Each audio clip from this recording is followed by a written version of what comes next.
I am representing the Crux Christian Study Center tonight.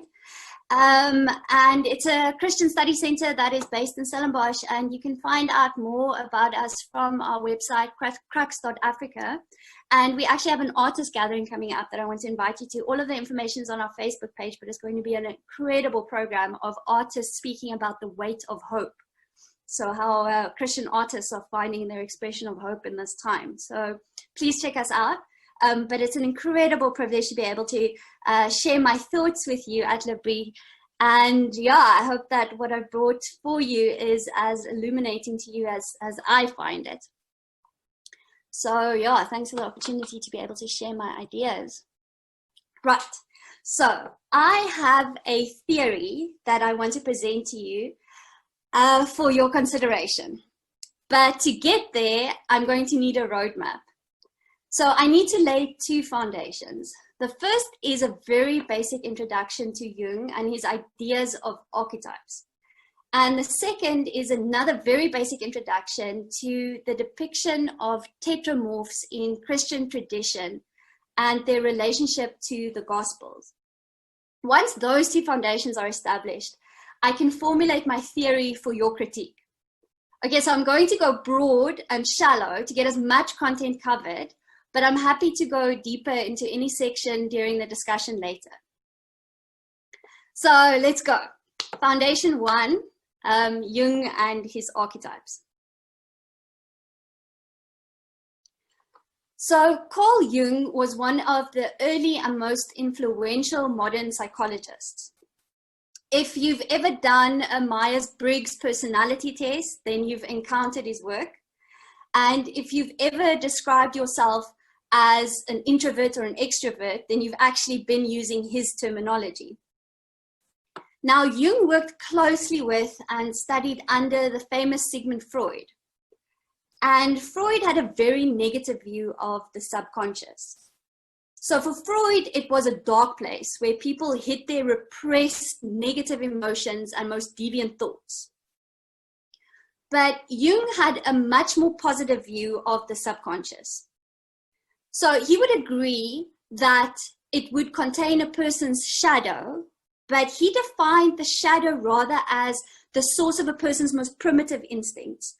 All of the instinctual, all of the very most base instincts would be located in the shadow. But a person's subconscious did not just only contain the shadow. It also contained the persona, which is the face that a person chooses to show to the world, and the ego, who they actually know themselves to be, and the anima and the animus, which is the masculine and the feminine expressions of the self that manifest in behavior. And together, the persona, the ego, the shadow, the animus, and the anima would come together and form the true self, different aspects of the true self. And Jung was obsessed with the balance of these, that he would say psychosis occurs whenever one of these elements draws out of balance, starts to dominate or starts to take over. And the true and healthy self is the self within a balance of these archetypes. Okay, so Jung not only developed his framework for a complex subconscious, he also had the idea of a collective unconscious. So according to Jung, the collective unconscious consists of instinctual and universal thought. And Jung called these primordial behavioral blueprints his archetypes. So for Jung, archetypes form the foundation of all personal experience. And it doesn't matter if you're a sophisticated businessman in New York or if you are a rural horseman in Mongolia, Jung would say that no matter who you are, your experiences and your behaviors are similar to everyone else's. So what he meant by this was that he believed that these archetypes of human behavior were blueprinted within us, but they come to expression through symbols and rituals and myths.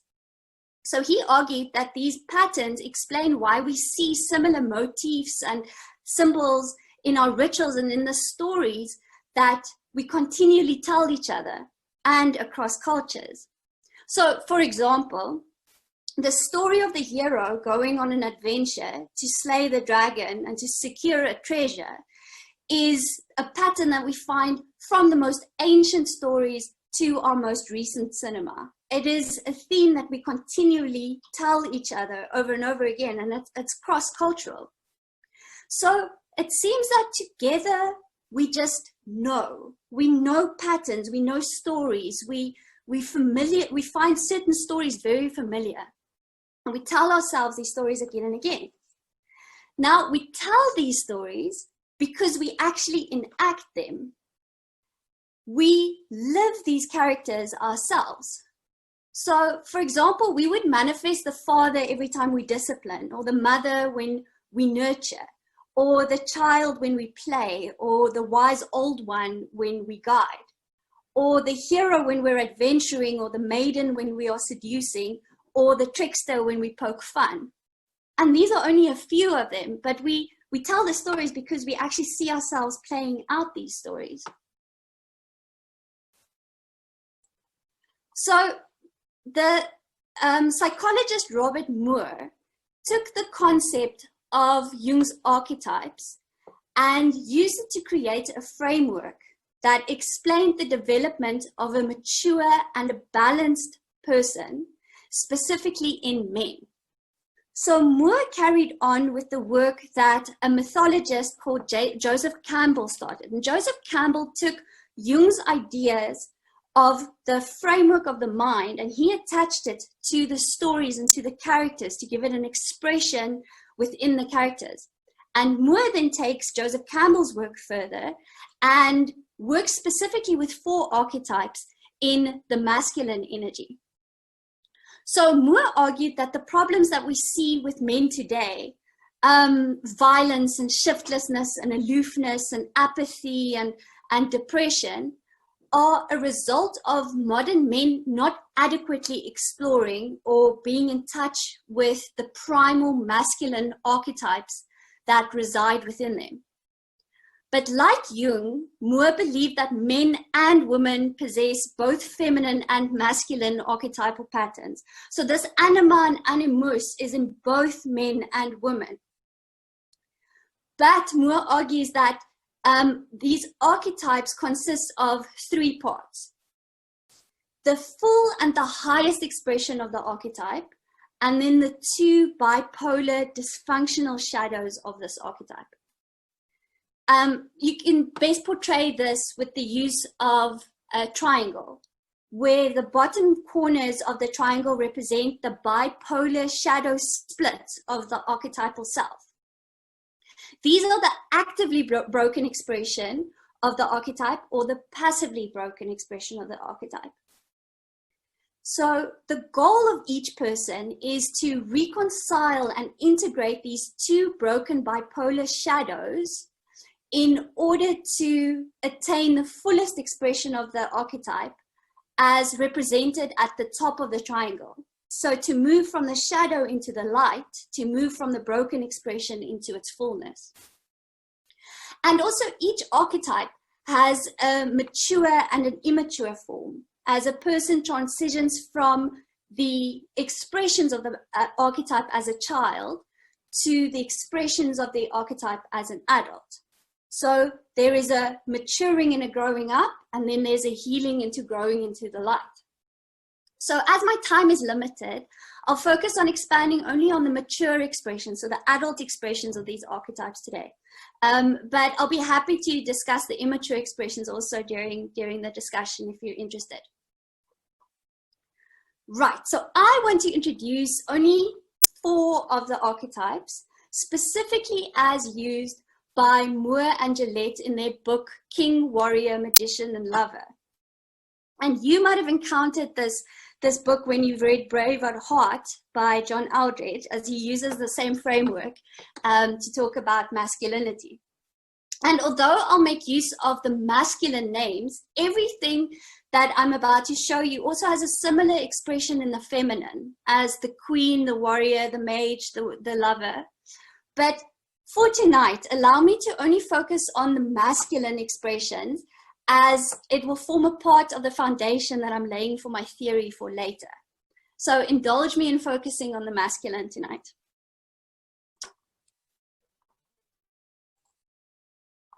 Right, so the first archetype I want to introduce to you is the archetype of the king. And this describes the way in which a person manifests ordering and blessing. So to order, the king defines his kingdom boundaries and he codifies the laws within it. He builds the culture, but then he faithfully lives by it in his own life. So to bless, the king then affirms his subjects by seeing them and praising them. So he would hold an audience with his subjects to hear them and to provide for their needs. So in our stories, we might look to characters like Mufasa in The Lion King, when he shows Simba as a cub where the boundary of the kingdom of light lies. Or in Rise of the Planet of the Apes, we see Caesar, who codifies what is ape and what is not ape. And in Lord of the Rings, we see Aragorn as he returns as a king, and his subjects can prosper under the blessing of his wisdom. For Ndaluma, we see T'Challa, the king, where he's faced with this very difficult question of what is the boundary of his kingdom? What will he allow to come into his kingdom, and what will he allow to leave his kingdom? And how must he protect his people? And the question of isolationism. So in our own lives, we manifest this archetype every time we order our homes and our lives, or when we set a to-do list, or when we do something as simple as setting a goal and actually achieving it. When we exhort a friend, or we praise a protege, or we encourage a child, then under our mentoring, we are manifesting the archetype of the king in speaking blessing. But when a king descends into his shadow form, he manifests either the tyrant or the weakling. So even when the active shadow is violent and the passive shadow is cowering, both are driven by the same fear. Sorry, I see the T dropped off there. It's supposed to say tyrant. The tyrant uses his power to dominate and is irrational and paranoid and abusive. So the weakling locks himself in the castle and hides from his responsibilities. And he's his own priority. So in cinema, we might remember Denethor from Lord of the Rings when he hides in his castle while he sends his son to his death in battle, or the weakling king Theoden as he becomes poisoned by the whisperings of Wormtongue. So the absent and shadow king archetype is rife within the South African context. So my PhD dissertation is on trying to understand why the South African basic education system is so dysfunctional. And my entire dissertation can be summarized in a single sentence, that South Africa's biggest problem is the unemployability of the fatherless. For example, in 2018, 60% of South African newborns were registered with the page for the father's detail left blank. 60% of newborns every year are declared to have no father. We have a generation of fatherless and purposeless young men. So no wonder the path of unlimited corruption seems like the only way for a South African man to get ahead. The only kings our children ever see are looting sycophants. So as Moore writes, young men today are starving for blessing from older men, starving for blessing from the king energy. This is why they cannot, as we say, get it together. They shouldn't have to. They need to be blessed. They need to be seen by the king. because if they are, something inside them will come together for them. That is the effect of blessing. It heals and it makes whole. That's what happens when we are seen and valued and concretely rewarded for our legitimate talents and abilities. Right, so the archetype of the magician describes the way in which a person manifests creation and guidance into the sacred. So the magician teaches us about creation and about our capacity to bring into being that which was never there before. He is the master of technology, becoming the material world a true alchemist. And he's the knower who guides others from the profane into the sacred. So in our stories, we immediately think of wizards, and we think of Gandalf or Dumbledore. But the characters providing technology for our heroes, like in spy movies, are also expressions of this archetype. So again, for example, T'Challa's sister Shuri, who's the scientist who brings the technology, acts as the magician for his king archetype. Or we have Q in James Bond, who provides James Bond with all the gadgets. Or we have Lucius Fox, who builds all the weapons for Batman. That is the magician wielding technology. In Guy Ritchie's King Arthur, we see the mage facilitate Arthur's descent into the sacred underworld, where he must find his identity before he can enter back into reality as the king. And then in The Matrix, for example, we see Morpheus take Neo into the desert of the real. He takes him to the sacred place outside of the profane place from which he awakens. So we see the magician archetype guide from the profane into the sacred to transform. So in our own lives, we manifest this archetype when we create new opportunities, or when we operate in the spirit of the entrepreneur, when we create something new out of nothing, when we start new businesses or new projects or have new plans. And we enact the role of the guide into the sacred when we set the atmosphere for our homes, and we guide our family and our guests from the profanity of the outside into the sacred of the inside of the home and family. But when a magician descends into a shadow form, he manifests either the warlock or the manipulator. Now, the active shadow warlock uses his ability to create technology, but instead creates weapons and thinks up new ways to kill and to torture. So we can think of Saruman in Lord of the Rings, who destroys the forest to build his machines, and then also introduces the orcs to the power of ignited gunpowder. The passive shadow gives us the manipulator, which creates alternative realities with his words, like casting spells, but to influence others to do his will. So he's too weak for war, and he relies on creating deception.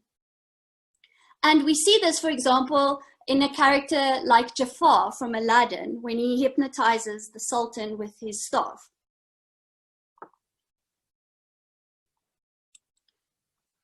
Okay, the third archetype I want to introduce to you is the one of the warrior.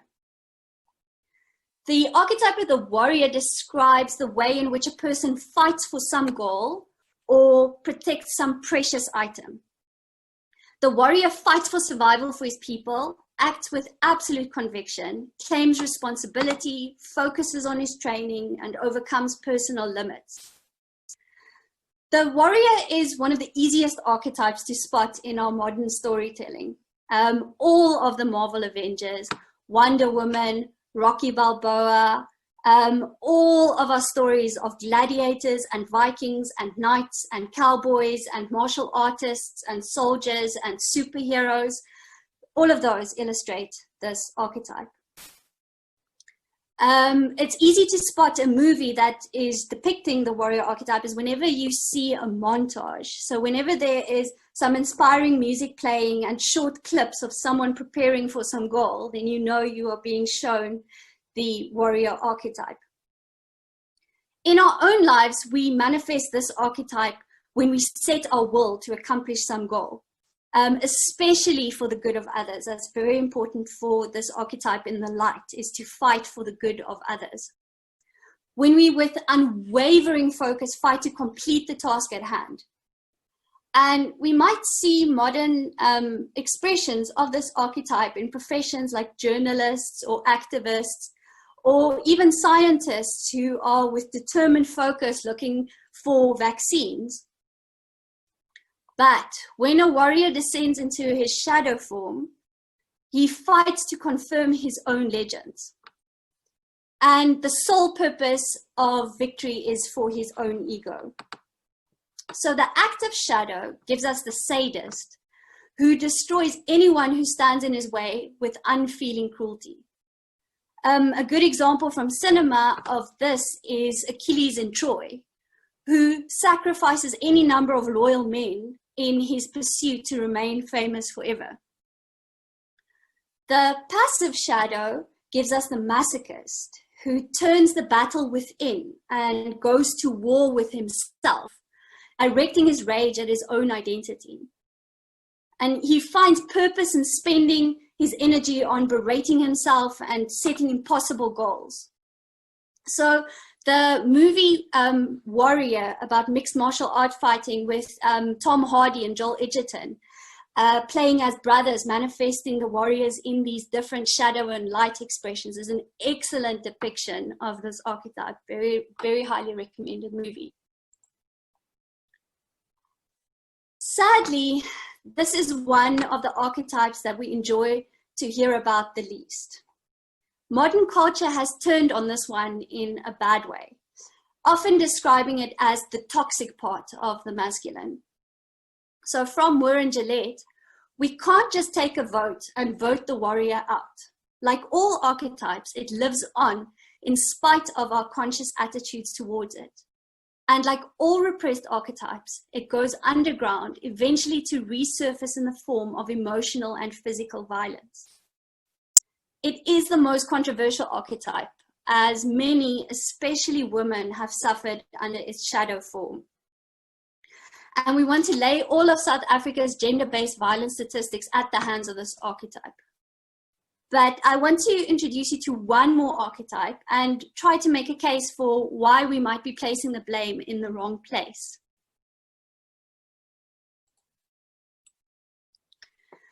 So the last one I want to introduce you to is the archetype of the lover. Now, the lover is the manifestation of the primal energy of aliveness and passion. The lover is deeply sensual, sensitive, and aware.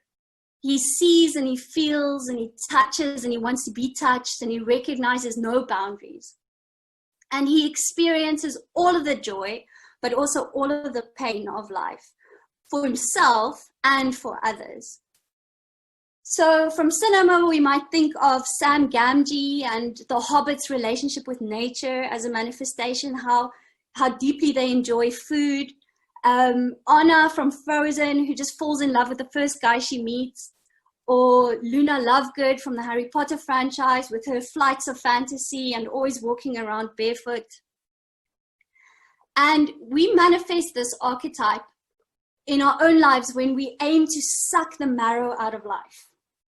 So when we experience all that is that chocolate cake or that nap in the winter afternoon sun, or when we deeply empathize with the pain of another, or when we cry out in lament for something that has happened, that when the lover descends into his shadow form, he manifests either the active addicted lover or the passive impotent lover.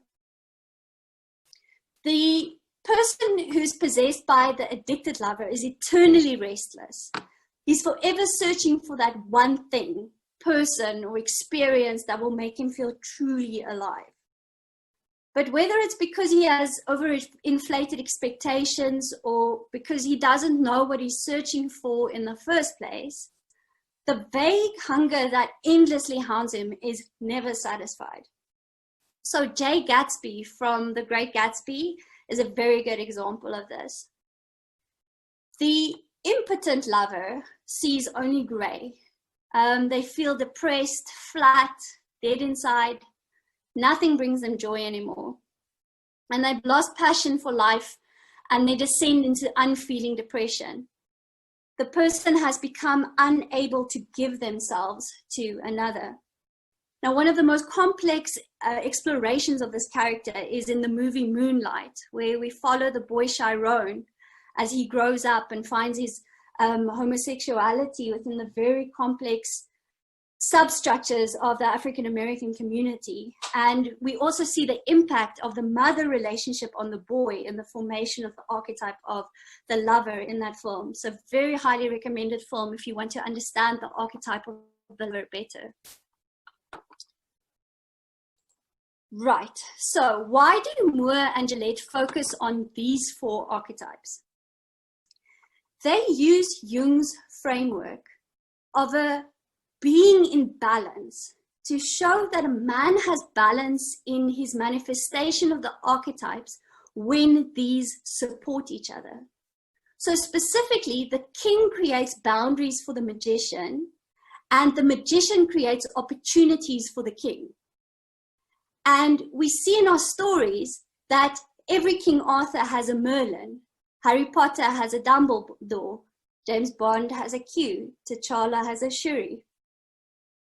The warrior makes the lover brave, and the lover reminds the warrior what he is fighting for.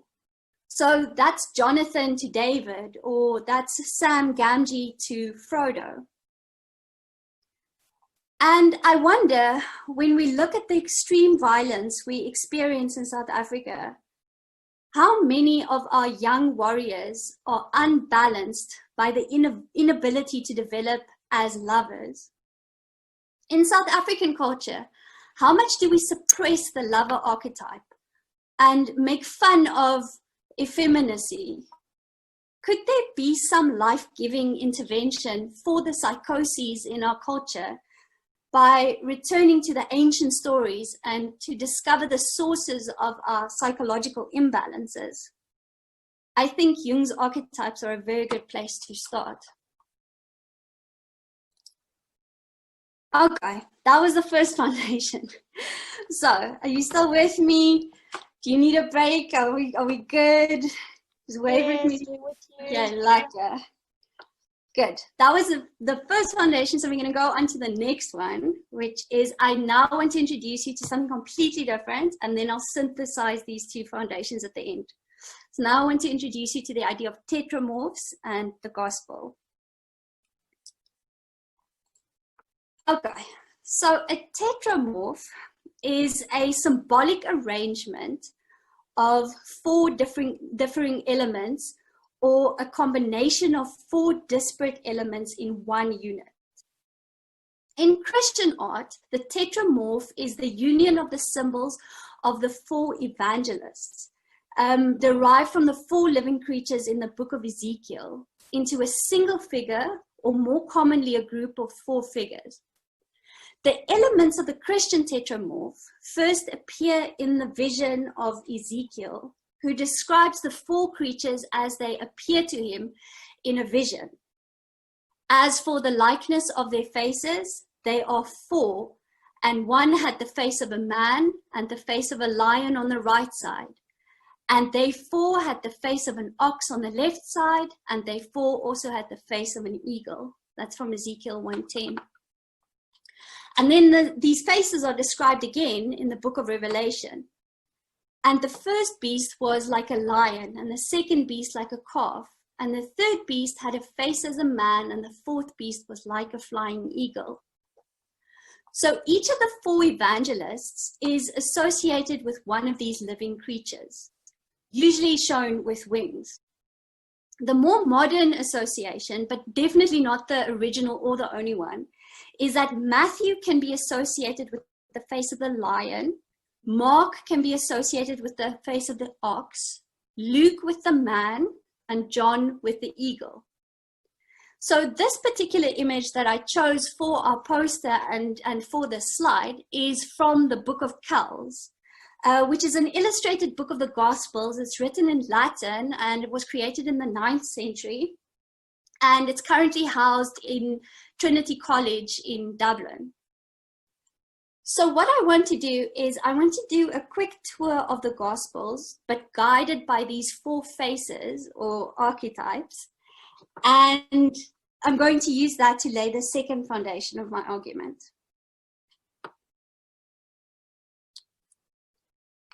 Okay. So in Matthew, we encounter Christ as the rabbi and king, intent on the re-education of his people and the fulfillment of their prophecies. The structuring of Jesus' teaching into 5 discourses imitates the 5 books of Moses, the Torah. So therefore, some scholars have proposed that Matthew presents Jesus as a new Moses, giving a new law. He ascends a new mountain in the Sermon on the Mount to deliver a new law, exactly as Moses had ascended Mount Sinai in the book of Exodus. Now, what Matthew is trying to do is to show us that Jesus is the fulfillment of the Old Testament. And in so doing, he presents Jesus as the Lion of Judah, a king. So Matthew presents Jesus' genealogy, linking him specifically to Abraham and to David. Jesus is shown as to embody Israel as the son of Abraham and to fulfill the messianic longings of first century Judaism as the son of David. The Palestinian Jews of the first century expected the messianic king, who would be a descendant of David born in Bethlehem, to rescue them from the Roman oppression. Now, Matthew highlights Jesus' messianic and kingly nature by using the title Son of God 8 times and Son of Man 30 times. Remember, the title Son of Man would have very much different connotations to a Jewish reader. And the phrase Kingdom of Heaven echoes throughout the gospel. So in Matthew, we meet Christ as the Lion of Judah, the king. Now, Mark is a dramatic and action-packed sequence of events that paints a striking picture of Jesus. The Gospel of Mark illustrates who Jesus is given his mission. The ministry of Jesus is revealed with vivid detail, and the message of his teaching are presented more through what he did than what he said. So his purpose and his mission is revealed through the use of 3-fold patterns for emphasis. So whenever something occurs 3 times in scripture, it is a literature structure to draw attention to it, to emphasize it. So for example, there are 3 reactions to his baptism. Heaven opens, the Spirit descends, and a voice is heard. There are 3 times that Jesus calls his core disciples to follow him.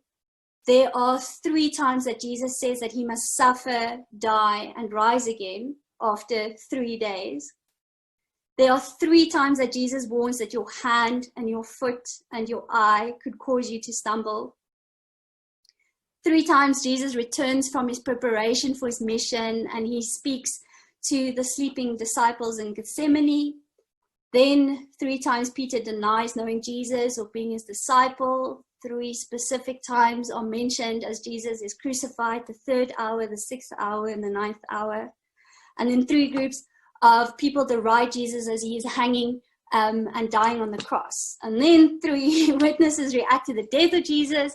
Temple curtain rips, the Roman centurion proclaims, and the Galilean woman admit. So what we see in Mark is that Christ is presented as the one who continues to speak and act meaningfully in the context of crisis. Mark is simple and straightforward. The language is less elaborate and more popular than Luke or Matthew, and there's a sense of urgency and immediateness. Mark uses the words and immediately over and over again, intimating vividness and excitement to the action. And Jesus is constantly presented as one who can complete the mission with focus and determination in the context of crisis. If we had to film Mark, we would almost film it in a montage as it jumps from one scene to the next. So this present aspect of the gospel is for this purpose.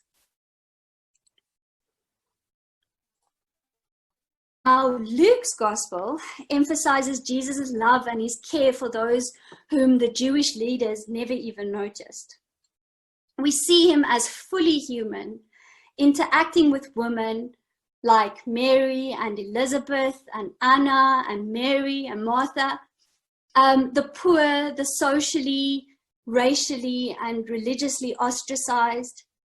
More than in any other gospel, we see his interactions with immoral women, Samaritans, lepers, tax collectors, criminals, rebellious family members, the poor, Gentiles. Jesus did it all.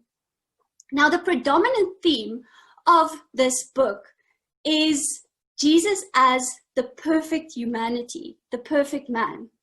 The Savior entered human history and offered himself as the perfect sacrifice for sin, therefore providing not only the perfectly focused Savior, but also its lover. Luke is careful to give a detailed and accurate record of his investigation so that readers can trust with certainty that alongside this depiction of his humanity is also God. Luke portrays Jesus' profound interest in people and relationships. And he was compassionate to the poor and to the sick and to the hurting and to the sinful. And he loved and embraced everyone. He became flesh to identify with man and to show genuine love, to pour himself out. And the last one then is the Gospel of John, which gives us a clear evangelistic view, presenting Jesus and calling upon men to make a decision about his identity. So the book opens with the Logos hymn and the affirmation of Jesus' presence in creation, that he is creator and that eternal life is to be found in him. So while Matthew was written primarily for Jewish readers and Mark and Luke was written primarily for Roman and Greek readers, we get a sense that John appears to have been aimed at revealing the sacred to a universal audience, to serve as a guide for the universal from the profane into the sacred.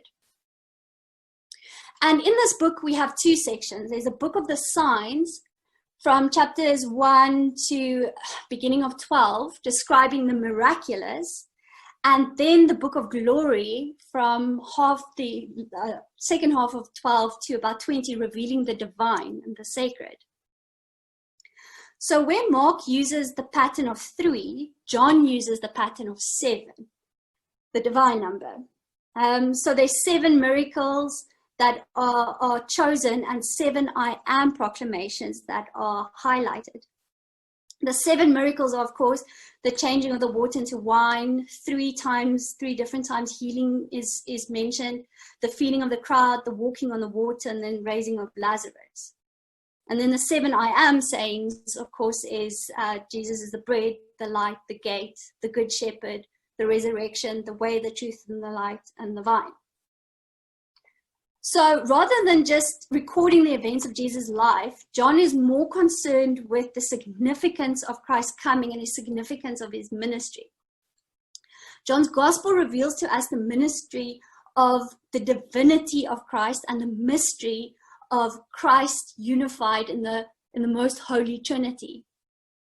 And it's significant that John writes this gospel only after he returns from Patmos, where he had the revelation from which he wrote the book of Revelation. So the gospel is actually after the revelation. And that explains why his mind is melted as he writes his gospel, where the synoptic gospels are still very much interested in where he was born and where he walked and what he ate. John couldn't be less bothered about that. He had just seen the glorified Christ, and to him it was worship. It's just doxology. He saw the glorified Christ, and all he can think to say is, in the beginning was the Word, and the Word was God, and the Word was, but you don't understand. So that explains a lot as to why John is really not interested in the physical so much as the other Gospels. Okay, that's my second foundation. So hopefully now I have presented the two foundations on which I want to build my theory. So as a quick recap, Jung introduces his theory of a fully formed human as the one who is free from psychosis of immature and unbalanced archetypes. To be human is to manage within the mind the persona, the ego, the shadow, the anima, the animus in perfect order. To strive for perfect balance within the self, but also for perfect balance with others as they manage their own inner world. Now, mythologists like Campbell then expand on Jung's behavioral framework by showing them manifest in from our most ancient to our most modern stories. We write and film and depict the same characters, the hero, the jester, the king, the maiden, the rebel, and we act out these roles in our own lives. Now, carrying on from Campbell, psychologists like Moore and Gillette build a balanced framework of especially masculine psychology from the archetypes of the king, the warrior, the lover, and the magician. And we can see in our South African context what the very real effect is of a society manifesting unbalanced archetypes. And then from there, Christian thinkers from Irenaeus in the 2nd century to Witness Lee in the 1900s use a framework of the tetramorph to think through the person of Jesus Christ in the Gospels. So from Aquinas in the 1200s to the Schofield Reference Bible today, the major convention is to find Christ as the ordering ruler in Matthew, the focused missionary in Mark, the source of vitality and relationship in Luke, and then the supernatural guide into the sacred space in John. So here's my theory for your consideration. Can we make a case for Christ as the perfect fulfillment of all that Freud, Jung, Campbell, Moore, and Gillette are looking for? In a society of disordered archetypes and psychoses of imbalance, can we psychoanalyze Christ in a Jungian framework and find the perfect man? I contend that we can, and that the answer to all of our psychoses can be found by spending time in the Gospels. For every need we have to experience the ordering and the blessing of the King, we can turn to the face of the lion in Matthew. For every need we have to experience the salvation of a warrior, we can turn to the face of the ox in Mark. For every need we have to experience the vitality and care from a lover, we can turn to the face of man in Luke. And for every need we have to experience the creation and the sacred from a magician, we can turn to the face of the eagle in John. There appears to be a strong argument for the synthesis of these frameworks. So thanks, that's it. I'm very interested to hear your take on this theory, and I super welcome any questions and feedback on this.